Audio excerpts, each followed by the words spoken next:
Good morning from New York. I'm Chris Hayes here with MSNBC contributor Victoria De Francesco Soto, New York Congressman Jerry Nadler, John McWhorter of the New York Daily News, Nancy Keenan of NARAL Pro-Choice America, and Democratic pollster Stan Greenberg. And we are discussing the prominence of cultural issues in the Democratic convention and the way in which Democrats seem to be on offense on many of these issues that I had been accustomed to seeing them in a defensive crouch, particularly just 8 years ago when it was culture war issues were very prominent in the electorate, and it seemed that Republicans had the upper hand and were the aggressor, and Democrats were back on their heels. One of those issues is choice, which we've talked a bit about, you at the podium, Nancy Keenan. One of the issues is immigration, which is one of those issues that gets people very hot in the cheeks, that makes people very passionate, and sometimes in which the loudest voices get to control the debate. And the Democrats took what I thought was an incredibly gutsy, admirable move, which was to put a woman on stage who herself came to the country undocumented and talking about the president's decision to allow people such as herself, who came as children, to apply through an administrative procedure to get essentially temporary status. This is Benita Veliz talking about her struggles. I graduated as valedictorian of my high school class at the age of 16, but I've had to live almost my entire life knowing I could be deported just because of the way I came here. President Obama fought for the DREAM Act to help people like me, and when Congress refused to pass it, he didn't give up. Instead, he took action. We should note that the president has a 2-to-1 margin on immigration policy among the electorate. And this is what they're fronting. And Victoria, how do you interpret this politically? To me, it's pretty remarkable, because I think this is, again, one of those issues that when you think about the classic Democratic quest for the white working class voter, which is always front of mind in the generation of Democratic consultants, that this is the kind of thing that's going to be toxic to them. You know, it was a very bold move to put Benita on the stage, and I applaud the president and the DNC for doing that. But we can't lose sight of the fact that it took this long to address it. The issue of immigration has been here for a long time.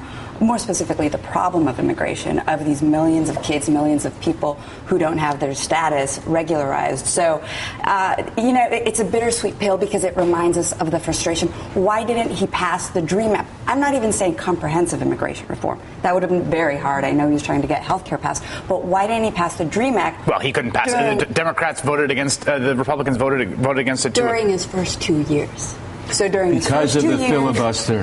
Look, but he promised. So I'm just saying that there's a frustration within the community. That seems unfair. That seems an unfair attack. The fair attack to me seems the executive decision to ramp up deportation, yes, which is completely an administrative decision. He would regularize status. He didn't make an electoral promise that I'm going to decrease deportation. It's always known that if you are going to address immigration, you want to regularize status and enforce the borders. He made a promise. Politically, it wasn't feasible. I get that. But the DREAM Act was politically feasible early on. You were in Congress. I wish it were. I was, and I am in Congress. We pushed the DREAM Act very hard. We pushed the DREAM Act very hard. We passed it in the House.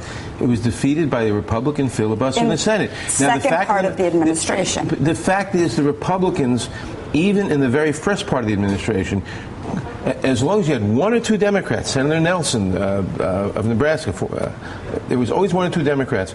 The Republicans, except on rare occasions, could block anything because of the filibuster. And certainly since Senator Kennedy died and Scott Brown replaced him, on all occasions. Stan, the polling here, when we looked at the polling, this 2-to-1 support on immigration, I was pretty surprised that the margin was that wide.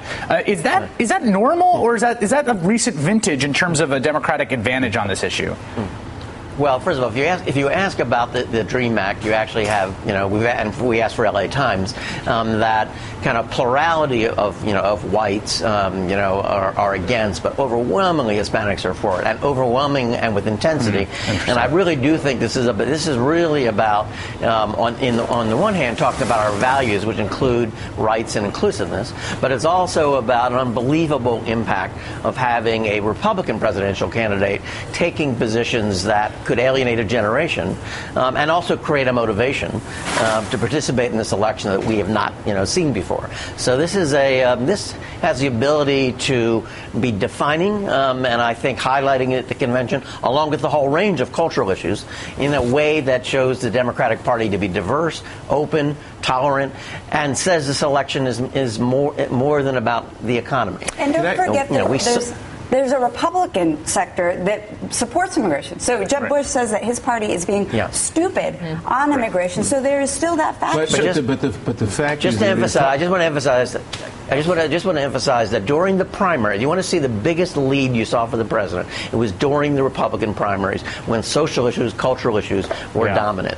What the Democrats were doing is saying cultural issues matter in this election and can impact it. I think it's something very long-term. That long-term politics is very important here. The issue of jobs is obviously a transcendent issue, but the Republicans are framing it as you, Mr. President, are not competent. We're competent. You're not competent. That's short term, because whether the president's reelected or not, in 2016 we're going to be running somebody else, and that person may be more or less competent as foreseen by the electorate. But the social issues, especially immigration, are long-term defining, and as Stanley said, they are alienating a generation. And yes, there are people in the Republican Party like Karl Rove and Jeb Bush who understand this, but because they're alienating a generation, and because of that, the demographics against the Republican Party, that's why they're going into voter suppression to stop an emerging Democratic majority, which they are generating because of these social. So I want to lay out two theories here, because it seems like we have two possibilities on the table, and we should probably maybe distinguish between these issues. Nancy, I want to hear your feedback on this, right? So one theory is the electorate itself, the center of the American electorate, is moving in the direction of the Democrats. Right? There's progress, and I think the evidence on, say, marriage equality, that's true. Or it could be the case that the electorate isn't moving towards the center of the Democrats, that it's that the right and the Republicans are moving away from the electorate, which I think on the issue of choice and particularly birth control has been more the case. And what I noted was, for all the invocation of women's health on the stage, the word abortion was almost nowhere to be found in any of the speeches, except for the notable exception of yourself, who mentioned the word several times. What does that say to you about where the Democrats view themselves on that issue, how confident they are that the electorate is moving towards them? Well, I think that, again, I'll go back to that the electorate is with the Democrats on the issue of abortion and protecting women's reproductive rights. I think the issue that they don't speak abortion. I mean, look, they talked, almost every major speaker did speak about choice. It's my job as president of NARAL to talk about the issue very specifically about abortion. But I also think that this comes down to women's votes.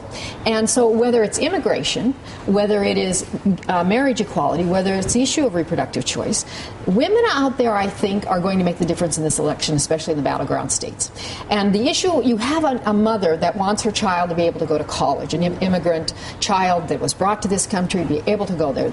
Women care about the issue of choice and are outraged that they now want to make contraception not available.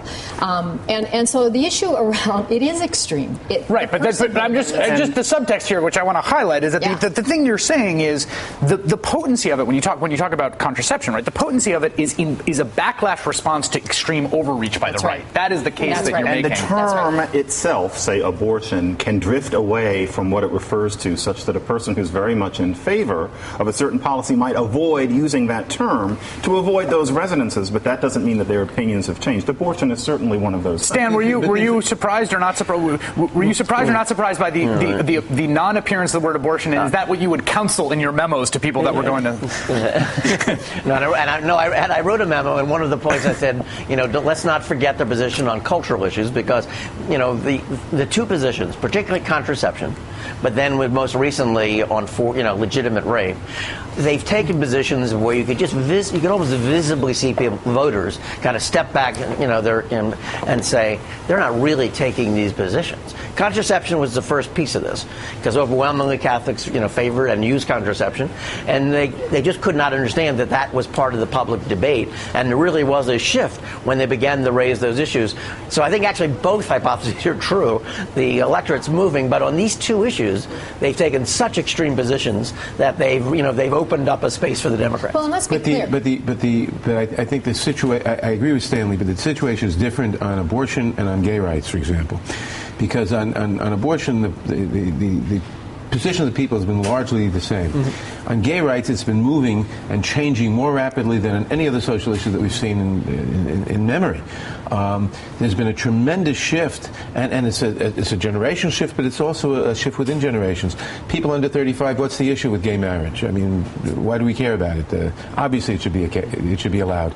But the people as a whole, and this is a long-term shift, because as people know, it was famously mentioned that Justice Blackmun, I think, on the day of the Bowers decision, which allowed laws against consensual sodomy, against being gay, said to his gay law clerk, "I don't know anybody who's gay." Right. Yes. Today, everybody knows someone who's gay, or a cousin, a brother, or somebody, and that's what's changed. Although note even there that the proper way of putting it is one should be able to marry who one pleases, rather than talking about gay marriage. Although we will shoot.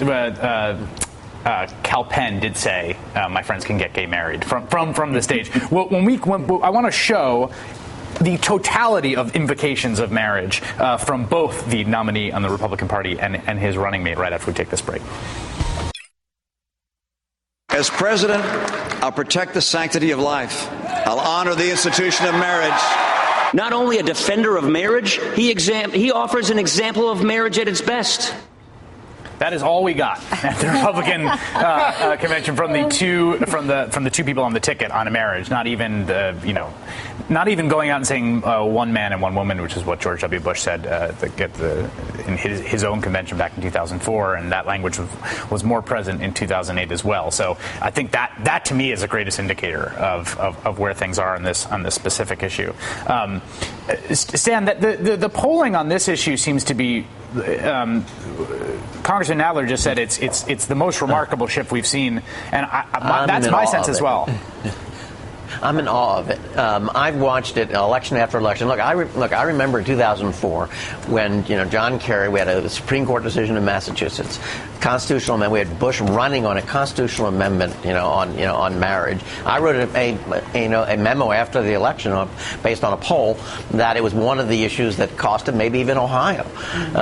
Now you have the President of the United States, supporting marriage equality, a large majority of the country, in favor of it. And you want to understand why the right is concerned about the culture war. They do think, and they may be right, that they are losing the culture war.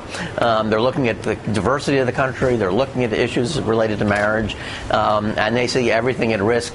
And they could be right, because the country has gone way beyond them, particularly on marriage. Because it's generational. So it's not just that we're seeing that generational shift toward approving more of gay marriage, but also among minorities who traditionally may be more conservative with regards to gay marriage. Yeah. They're also supporting it. They're saying, okay, maybe personally I don't support it, but I'm going to support the party that does so. That's right. And I think it's also that there was a face put to it. I mean, it was the point that the personal became political. Yeah. It's my mother, my sister, my brother, my cousin. Right. It became that there was a face to someone that loved and wanted to get married. And I think that was something very effectively done at the convention. Zach Walls, who's the son of two gay women who are married, Benita Veliz, who is herself part of the cohort of folks who are undocumented who came to the country as children.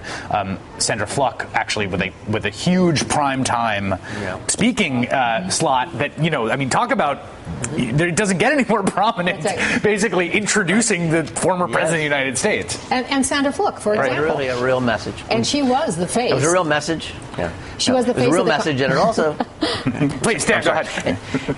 No, it's a real message, but it's also a generational piece, and she, I think, was the voice of it, because as we said with Hispanics and Latinos, that with young people, when they look at gay marriage, when they look at climate change, and they look at these issues, they say, what is this party, the Republican Party, and what they believe? It's, this is about winning young voters back and winning women back, but it's also, I think, much bigger, and will have enduring effects, because you just won't have young people thinking Republican Party is relevant to their lives. Yeah. Well, and this is where Sandra, to be talking about contraception, to be denied an opportunity to speak on a panel, all white men talking about birth control, and said it was not relevant that she had an opportunity to speak. This was for young women, I believe, our Anita Hill moment. This was a moment where they said, oh my God, they're talking about my birth control, where before we knew in the movement, who live and die this, we knew that they were as much about anti-contraception as they were about being anti-choice, and all of it in between. Let me respond to that. I want to channel the argument from Republicans on this for a second, which is that the right will say that basically this anti-contraception jihad has been ginned up very cynically and strategically by people such as yourself, by the Democratic Party, because they understand the popularity of contraception and because they want that as a political issue, when in fact you have one video of Rick Santorum saying contraception is not good, and you have this one opposition to the one directive that came out of the HHS about contraceptive being covered as preventative care under the Affordable Care Act, but that basically Republicans say that's it, and Mitt Romney says I don't want to talk about it. I'm not going to do anything on contraception as president.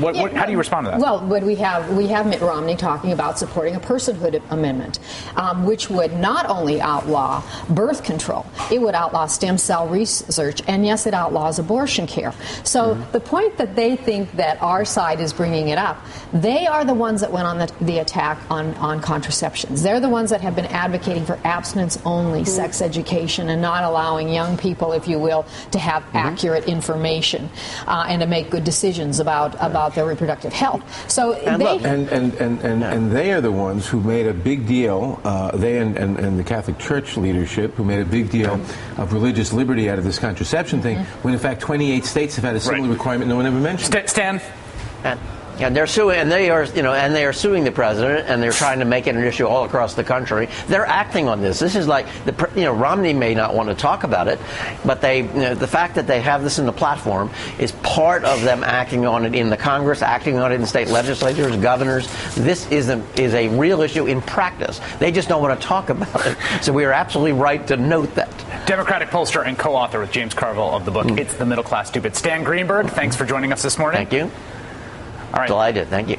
The First Lady called herself the Mom-in-Chief. What does that mean? That's next. A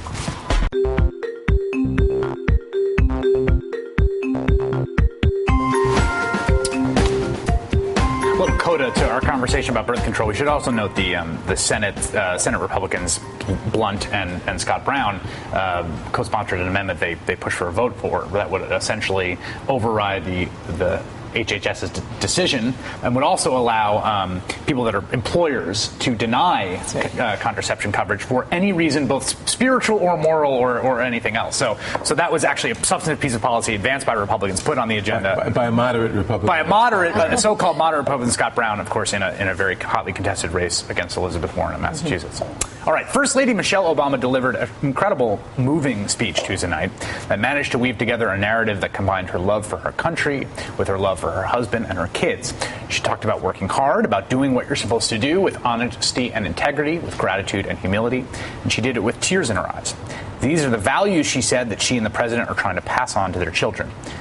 But in a political environment in which the role of mother has become contested political terrain, the line in the speech that most stood out to me was this.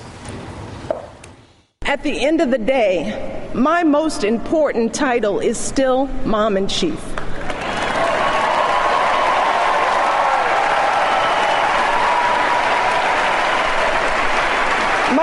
My daughters are still the heart of my heart and the center of my world. Joining me now is Kristen Rao Finkbeiner, Executive Director and CEO of MomsRising.org. You were down in Charlotte. You spoke at a meeting of the Women's Caucus, I think the same morning that Michelle Obama was speaking. What's your reaction to that line? What does that line mean to you? I love that line. That line was like a modern feminist statement. One of the reasons for that is that 80% of American women do have children by the time we're 44 years old. But too often, women have to hide the fact that we have children. We hide the pictures in our offices.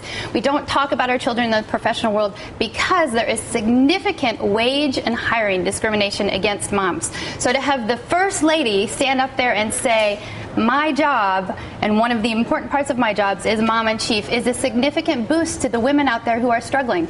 Did you interpret it the same way?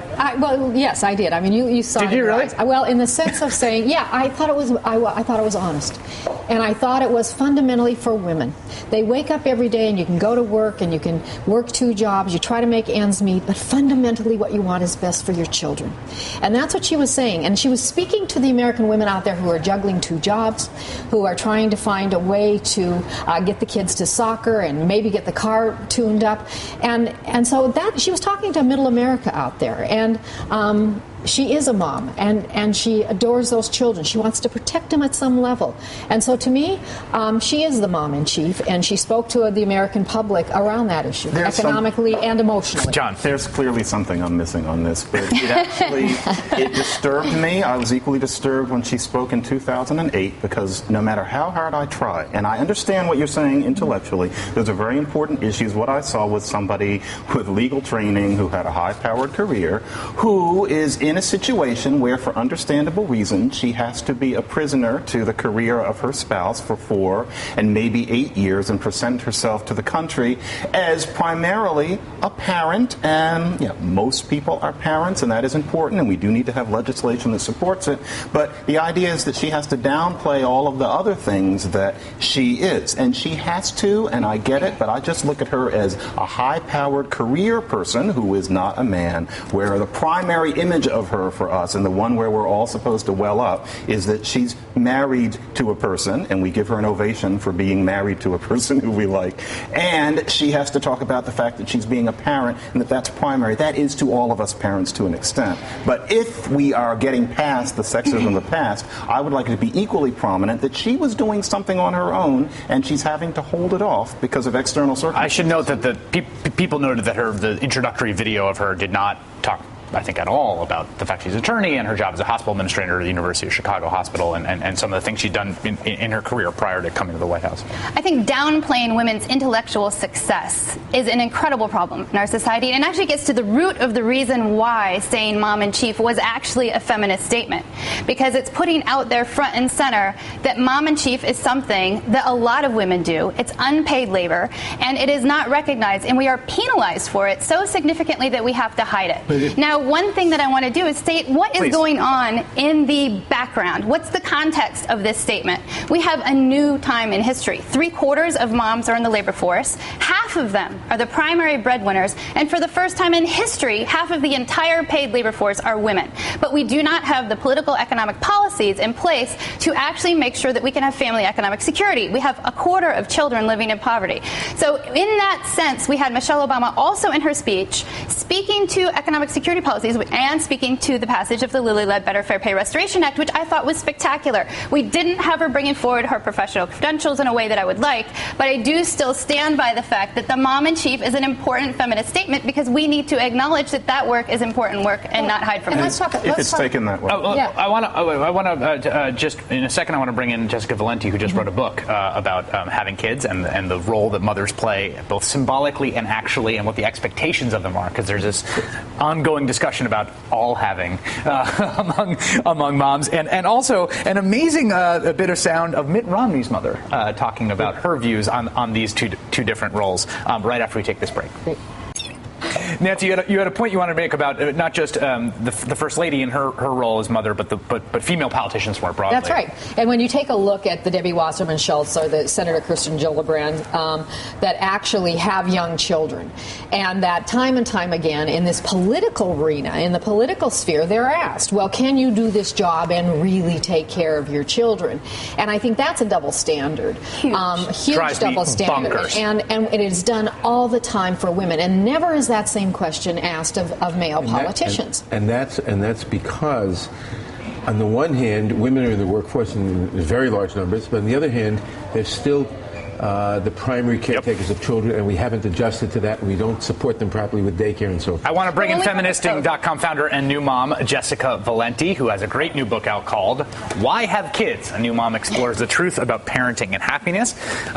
It poses the question why smart women would choose to have kids at all. In it, she writes, quote, decades after the second wave of feminism, the argument over how best to care for children still almost entirely falls on women's shoulders, as Congressman was just saying.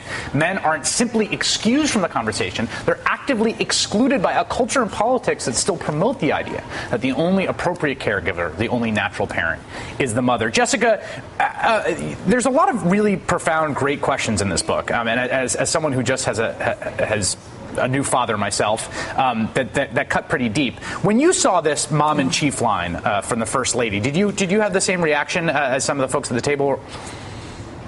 No, I hated that line. I actually, I slunk back in my chair when I saw that line. You know, I don't doubt that Michelle Obama, values her children more than her work. I think all parents do.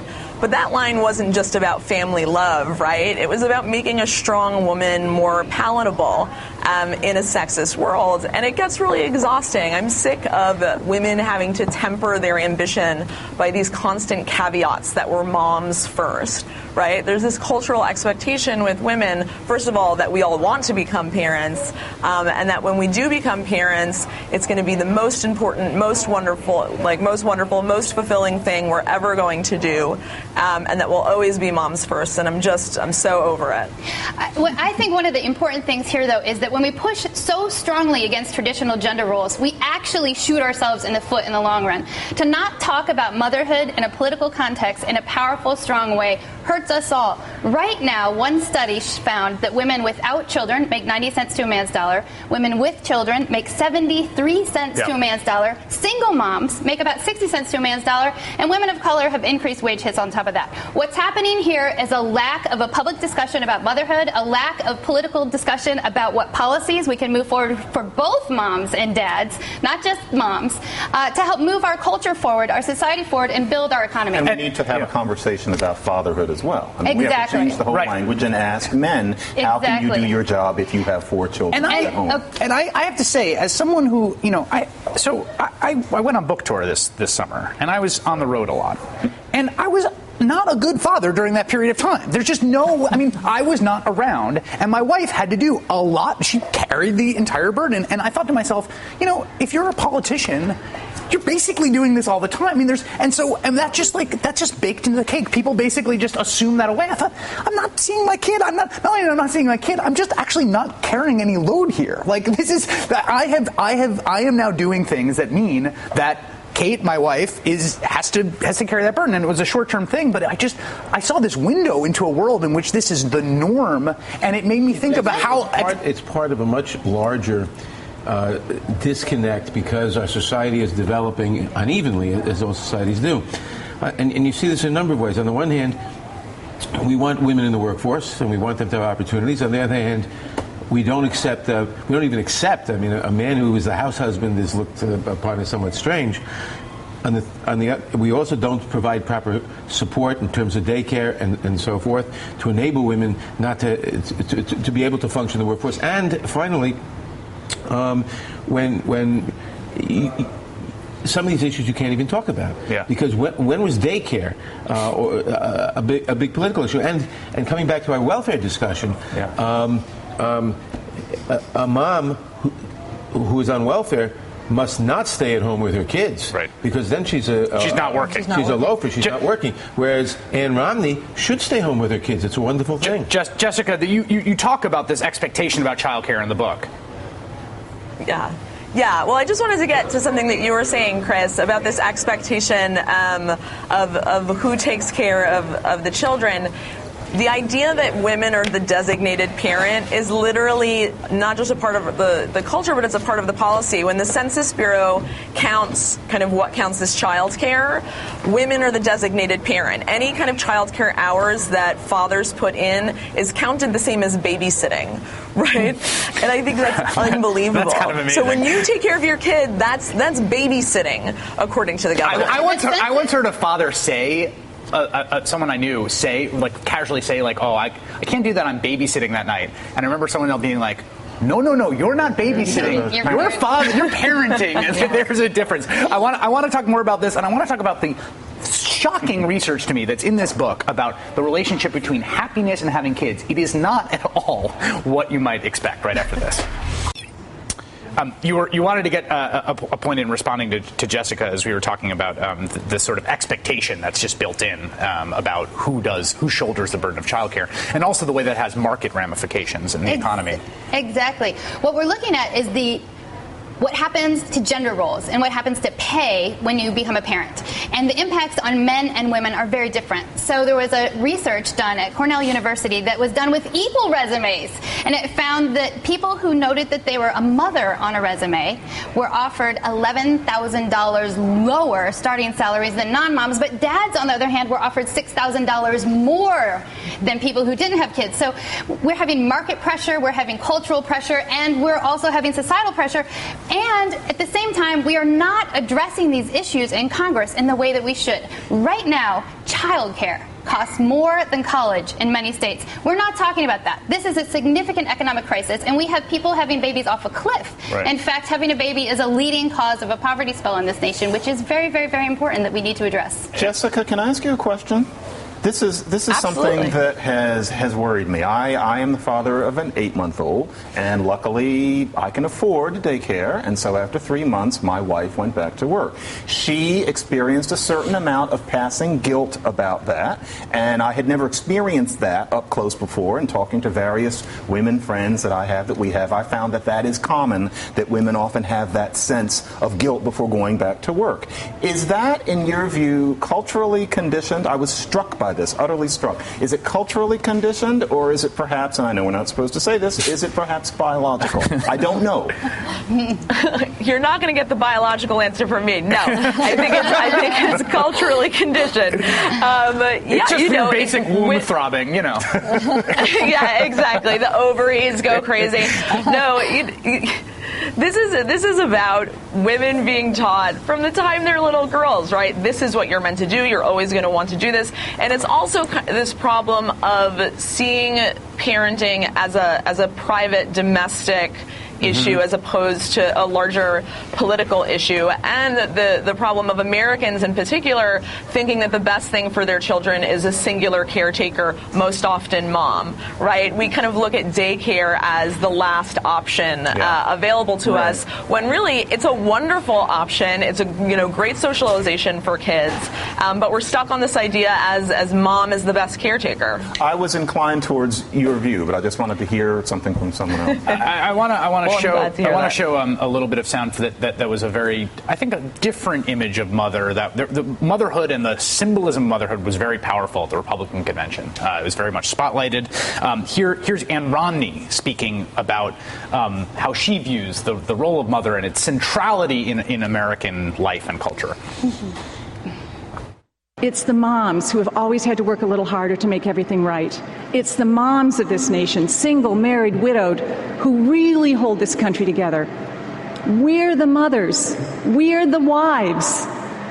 We're the grandmothers. We're the big sisters. We're the little sisters, and we are the daughters.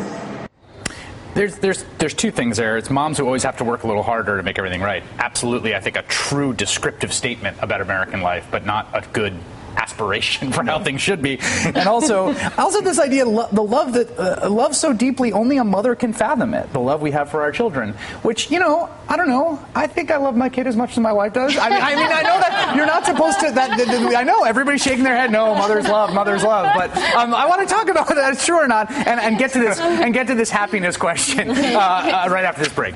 Employers give equal accommodation. We have there's some evidence, I think, that you talk about in the book, Jessica, that I found so striking about happiness. And when you ask people, why are you going to have a kid? I mean, we're no longer in the age where you have children to be farmhands or to care for you in your old age. So when you ask people, why are you having kids? They say because of the joy of being a parent. And I think if someone had asked me, that's what I would have said.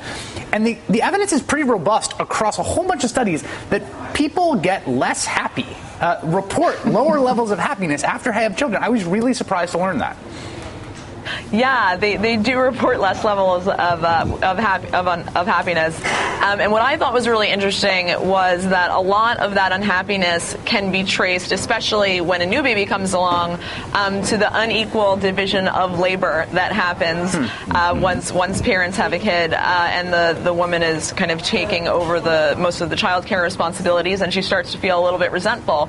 But I think the bigger question is, why do we expect our kids to bring us happiness? That's a lot of pressure to put on one little person. This idea of parental joy is such a new one and such an unrealistic expectation, really, I think. So then, but if we don't expect kids to bring us happiness, then what's the answer to the question you pose in the book? I mean, because that to me was sort of the profound end of this. And in fact, it's not just an individual thing. I mean, what we see is as countries grow more developed and there's less, as they create, for instance, social insurance systems to take care of people in their old age, as women are more educated and have more ready access to contraception, uniformly, essentially, across the board, we see birth rates go down. And it sort of makes you question, like, where is all that headed in the grand sense of things? Sure. I think a better answer is we should be having kids for the love of it, not for the joy of it. Love is messy and complicated, and sometimes you hate the person you love, and sometimes you want to put them in a timeout. But it's not always joyful, but it's more realistic. Kristen. I think the love of it is very important. I also think that Jessica spoke to an important point when she talked about the source of the unhappiness, the unequal division of labor, the pressures of motherhood. And just to go back to the political, the personal is so political, and I think that motherhood is the current challenge of the modern feminist movement that we have to address. People cannot get to the glass ceiling because they cannot hurdle the maternal wall. But one of the issues that we need to get there starts with what happens when you have a baby. Over 177 countries have some form of paid leave for new moms. In the U.S., we have nothing. So people are having babies, and a cultural pressure cooker that has significant economic implications on the mom and the dad. And we have to address that. In fact, in countries that have family economic security policies like access to paid family leave, access to affordable childcare, access to sick days, the wage gap that we talked about earlier in this show actually narrows. So we find that it's not just good for raising healthy kids who do pay into our Social Security so that we can retire in our old age, and who do provide the economic foundation of our future, but who also then we can build a stronger nation through all these policies. There's an issue of value in this country. Part of the problem. Sorry, I was just going to say part of the problem is that we don't have the will to get it done. Right. That's right. We don't see moms mobilizing around these issues in the way that they mobilize around consumer issues online. I absolutely agree that this needs to get done, but I don't see the will there. I hope that you do. I do. Well, let me just speak to mom's rights. I think this point about connecting the personal with the political, and whether or not young women or women generally see the importance of that the policies that affect their economic lives happen in the state legislatures, at the governors, and the congressional level. And if women only represent 17% there, our voices at that table sometimes are not, and the issues are not always raised, whether it is the cost of child care, whether it is having the parental leave and the time off after having a child. The access to birth control has made for women the opportunity to enter that workforce at full force, to determine when they are going to have children or not. And I think, again, the connecting the personal to the political here and understanding the impact on valuing families, valuing children, valuing whether or not we're going to have children or not, is something that has to be also connected to the political because it has such an effect on our lives. I want to play a bit of sound that we found. It's not widely known that everyone knows Mitt Romney's father was governor, and ran for president, but few people realize that his mother was a politician as well. She ran for Senate in Michigan. And this is her talking in a very, I think, fascinating, complex, and nuanced way about the role, the relationship between the personal and political, and motherhood as a politician running for office. This is Lenore Romney. She's told she shouldn't put her time there, that she should dribble it away here, there, and every place, but not make a contribution any place. And therefore, children are not important, we're told, to raise. Let someone else do it in the daycare centers, or let someone else do it in the schools. And they're not doing it. If you were told that the most important thing you could do was to raise your children so that they would become happy, well-adjusted citizens who are contributing, and that you would get credit for this, you'd do it, wouldn't you?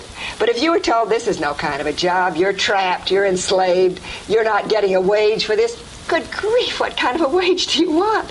But to have your child happy and able to contribute and make a contribution, and I'm just telling you that we're going about it in the wrong way. It's an amazing moment because she's sort of defending the role of mother as stay-at-home mom and the dignity of that work. This is someone who's going to go run for office in the same breath. It's a fascinating moment. Jessica Valenti, author of Why Have Kids, thank you for joining us this morning. Check that book out, definitely. Thanks for having me.